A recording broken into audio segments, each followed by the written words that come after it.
Kenny Wing is an author, and we've talked at length about Flagstaff Lake and the flooding of Flagstaff Lake. And you have a long history. You and your family have been here for how many generations? I'm the fifth. You're the fifth generation.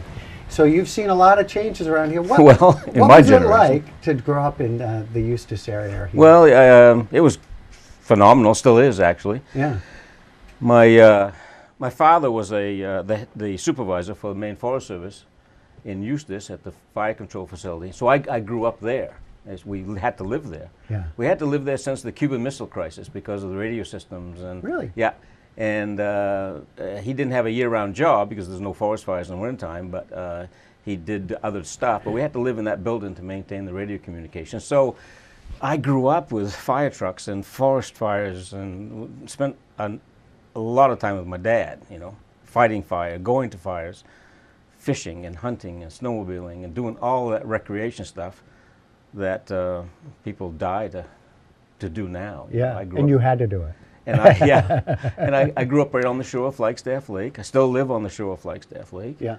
My father, in the winter times, like I said, he had to find other employment for a while, and one of them was to plow snow for Fodder Construction out of Stratton. And Fodder Construction, very early on, had the contractor plow the access road for Sugarloaf in the 50s. And my father was one guy in the plow truck that plowed the road, and it's not the same road today, but he had a big, huge wing on his truck and plowed, and the parking lots, which was upslope from where they are now, Yeah. He called my mom, he says, you gotta bring me up because they're skiing, and he says, bring him up. So I was 4 years old, and my mom and dad walked me up the slopes and literally strapped these skis on me, and down the slopes I went. 1956. I was 4 years old. That was your lesson, fly? Yeah, and then every year after that, in school, the mountain was gracious back in the 50s even, and we had skiing lessons, and a guy named Werner was my instructor. Wow. Yeah, and I skied here every Monday afternoon for years and years and years with a ski program from the school. Wow. What was it like back then? What trails were you skiing on? Oh gosh, Winter's Way, of course. Yeah. And narrow gauge. Yeah.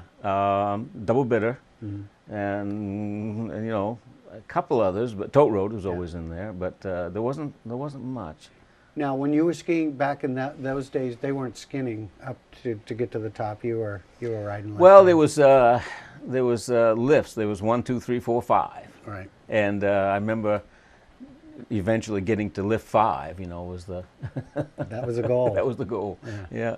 But getting back to the Eustis days, I grew up in a class of 10 to 15 students.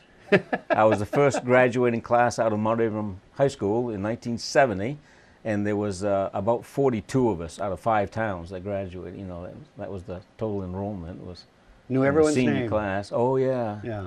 Oh yeah. Knew everybody's name. That's got to be something else. And to grow up there. Now, what was your first experience going to the big city after living up here in Eustis? Well, What was I that had like? I had an aunt and uncles that lived in Portland. Yeah. So it seemed like we was going to Portland, fairly regular, and I was lucky enough to have experience of going to Portland because a lot of people didn't in the 50s, and so I don't know, to go to the movies you had to go to Farmington. To get a haircut you had to go to Rangeley. I mean, that's what we did. We still do. We still have to travel Right. a lot. We still have to, right? Yeah. Yeah. That's too funny. Yeah. And you adapt to that, of course, and people love it here because it's so remote. Yeah.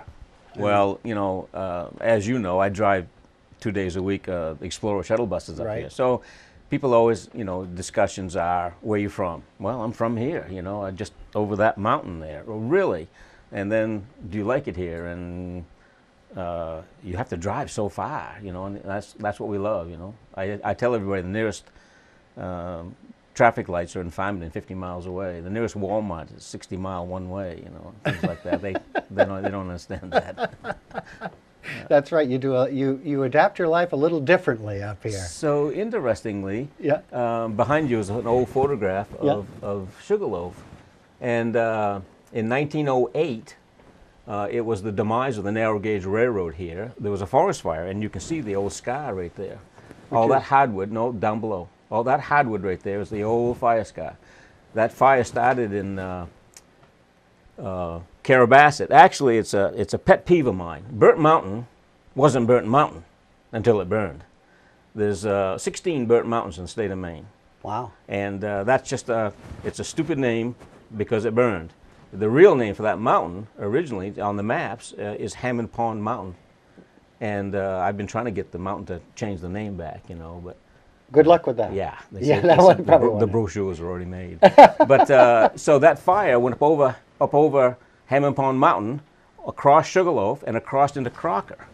And it burned so much acreage that the big Prouty and Miller mill down at Bigelow Station went defunct.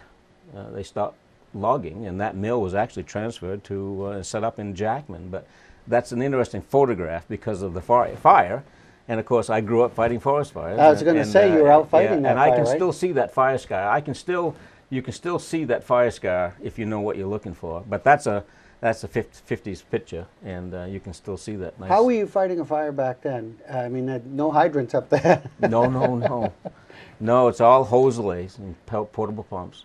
Portable pumps. Portable pumps and Must have been miles of hose. Must have been a tough fire to fight. Well, that one in 1908, Let it burn. it was small fire departments, you know, protecting what resources they had, you know, buildings if there was any, and there was a lot of we can't fight it because we don't have enough, you know. So there was a lot of fires at the turn of the century like that. That the fire department was there, but they didn't have all the resources they have now. They have fire towers around here. Where are some of the fire towers? Not anymore. Well, I mean, the tower structures are there, but Yeah. we did away with fire towers as far as having them manned. I retired in 2005 as a supervisor out of Rangeley, and we had all the fire towers cease to exist by 1996 because of expense. We was told to eliminate $500,000 out of our budget, and that was what it cost. And we went to air detection, Oh, I see. at much cheaper. Right. So now it's all done by air detection, but there was a ton of fire towers around here, a lot of fire towers. Right. And lots of big. That one there is a notable one. That must have been incredible to see that fire. I was born when my father was fighting the forest fire at Pierce Pond. Really? Yep, my mom went to the hospital and he got word, and he asked his boss, and he was allowed to go to Waterville and watch me come out, and was back on the fire. And then back in the yeah, fire. he spent 28 days without coming home on that fire, and that's why I said I always grew up with a smell of forest fires. Forest fire. Because he was not in a clean uniform. Stay with us.